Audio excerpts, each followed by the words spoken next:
Ben Hunt, Autosport.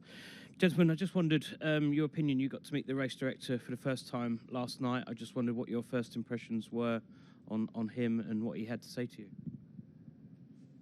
I'd say positive, to be honest. I think we've been through a little bit of an era where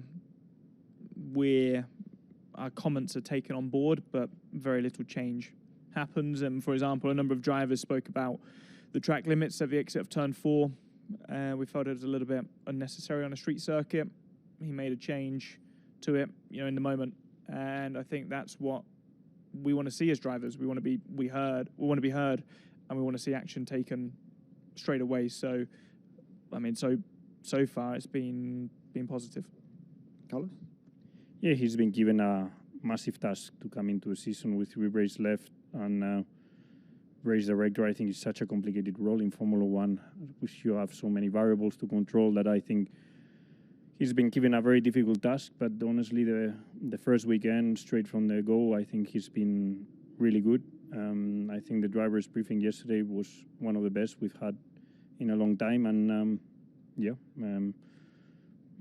George commented on turn 3 exit. I will say we also asked for some changes on the pit entry to make the line more visible, because we literally couldn't see the pit entry line, so we were very, very worried about that. And today we turned up to the track and the pit entry line was widened, was put a blue line, and we were all saying this was really nice, because they did a very nice change and very good with a very good approach. And the way we were listening yesterday was honestly also a very positive meeting, and I'm encouraged by that. Yeah, I think they summed it up. It's been great start and great to see good communication. So far, very positive. Okay, thank you all three. Do we have any more? Yes, another one. Luke Smith from The Athletic. Carlos, with both you and Charles starting ahead of the McLarens tomorrow, how big an opportunity is this? I know you said that Qatar might be a bit of a more difficult weekend for you, so is it crucial to really maximise tomorrow? Yeah, I'm a bit worried about Qatar, because if you see turn 1 and turn 3, it's exactly the type of corner you have in Qatar. 4th, 5th gear, long combined, which is exactly where we've been struggling. And just in that sector today to the Merc, we were three tenths off. So if you keep adding those corners up, could be a tough one for us in Qatar. So tomorrow is a good opportunity to get points, because we might lose them in Qatar. So I think we're going to go into the race trying to win, because that's what we need to target. Also knowing McLaren is behind, and with the 2 cars try and get the maximum points possible, because we know in order to beat McLaren, we're probably going to go through a weekend in Qatar where we're also losing points. So we need to make sure we gain them, and knowing that they are 30-something points ahead. That is quite a lot. Thank you, Carlos. Another one, yes, please, here at the front. Kevin Scheurer, motorsporttotal.com. A question to Carlos following up on it. Are you and Charles both on the same page when it comes to battling each other in order to maximize the points? Is it all set?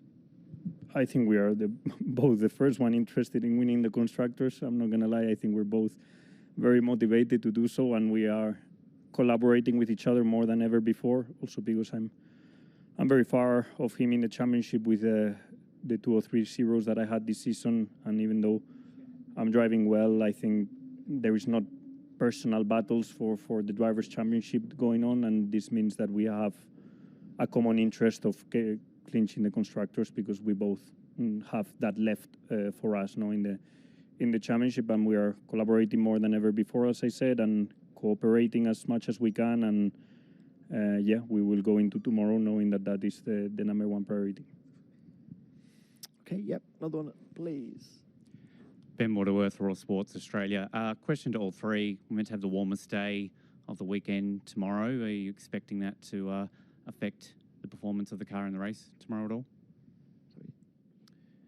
I think it will only help the tyre graining, which we're only expecting to see on probably the medium tyre, but from probably lap 15, 20 onwards, it's not going to make a big impact. Carlos? Me? Yeah. I've seen also it's going to be a lot windier. So, you know how much these cars get affected by the wind. So you have warmer but also windier. I heard also that big winds are going to be headwind down the back straight, so that could make DRS and slipstreaming more important tomorrow. So yeah, throwing even more variables into the equation with the wind, with the dust maybe coming to the track. So I think could be a different day or interesting day. Yeah, same. I think it's going to make it. We know it's challenging. We've seen last year, and I think tomorrow conditions going to be even, let's say, more challenging. So yeah, it brings opportunities, and that's the way I see it. Yeah. Okay, thanks all. Another one? Yep. Hi, Sahil Kapoor, NBC. I want to ask all three of you, 3 different cars on the podium this time. Looking ahead to the next year, do you think any team enters as a favorite, or do you think it'll be unpredictable? Is that unpredictability good for F1? Next year. Pierre, let's start with you. I think it's great to see Alpine in the top 3. That's what I can tell. But yeah, I mean, if you're looking at the championship, I think it's been tighter than ever this year. So obviously, we'll love to be in the battle more often. But as a motorsport fan as well, I must say it's enjoyable when you have this unpredictability in terms of results. You get 3, 4 teams fighting for race wins. Hopefully we can keep that going into next year, which I think we won't see massive surprises in terms of performance, but hopefully the grid can get even closer and we can get a bit more different faces for you guys to sit for the top 3 after quali and the races more often. Yeah, I hope Williams comes as a favorite. But no, I think Ferrari, McLaren favorites for next year. Max, you always need to count him for as a favorite. And then if Merck discover why they won 3 races in a row and why they are on pole here, they're going to be favorites also. So I think it just shows that it could go anywhere. When you have 4 teams within 2 tenths and they have a whole winter to work on the car and improve the car, those 2 tenths could quickly switch around and create a different favorite. So all 4 teams for me could be in the fight. All right, thank you. Yes? Thank you, Lorenza. Just a question for all 3. Just curious about what is your routine like, for diet, etc., night race versus a day race? Do you change anything in your routine? Carlos, start with you. Well, I will go to sleep at 4 a.m., wake up at 12. I think today I woke up at 12. So as late as possible, basically, because if not, the day becomes so long that you arrive to the night very tired. And yeah, I've been changing my sleeping routine 1 hour more or less every day that I spend here. I managed to go to sleep an hour later, wake up an hour later. And tomorrow I'll try and wake up at 1. Apart from that, you do breakfast, lunch, and dinner according to that timetable. So my breakfast is at 2 p.m., lunch is at 7, dinner is in an hour or 2.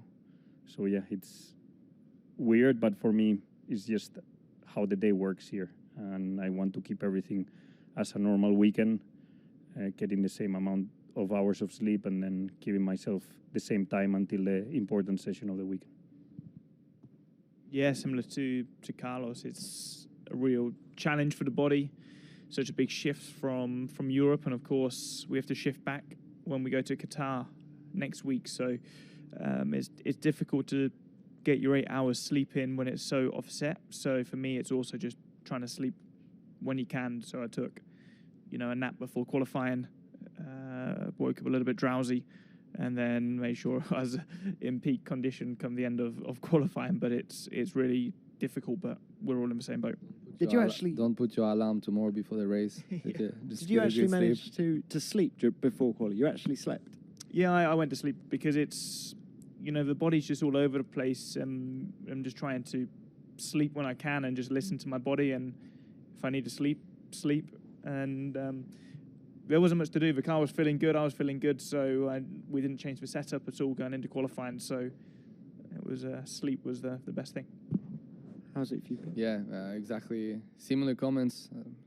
Maybe shifted a bit later for me compared to Carlos, but yeah, I find it was challenging here is the amount of sunlight you get throughout the whole week is just so little that it just makes it kind of strange rhythm because you're in the night, yeah, for a full week pretty much. So yeah, it's a bit strange, but yeah, we get used to it. We know it's tough. It's one of these things where it's almost better not really to think about it because there's nothing we can do. So it's business. Just get it done, and then next week's gonna be tough. We all gonna struggle, but it's gonna be the same for everyone. So yeah, just get through it. Okay, thank you. Yep, let's do another one. Ben Hunt, Autosport again. Sorry, George, to dig into the sleep stuff. How long did you get? Were you in your driver's room, or did you go back to the hotel? And is it normal that you've done that before? I mean, to be honest, I'd normally try and probably sort of meditate as opposed to sleep, just sort of close my eyes and listen to, I don't know, waves crashing against the sea, or breathing exercises. I sort of do like box breathing. Works for me. It sort of relaxes my mind and takes a bit of pressure off. But yeah, today got probably 45 minutes. So yeah, as I said, it's just adapting every single weekend. And when people ask me like, what's your race weekend routine? The routine changes every single weekend depending on how you slept the night before, the circumstances you find yourself in. And obviously here, it's so challenging for everyone being so offset, working night shift effectively. For me, just sleeping when I can is working for me. Thank you, George.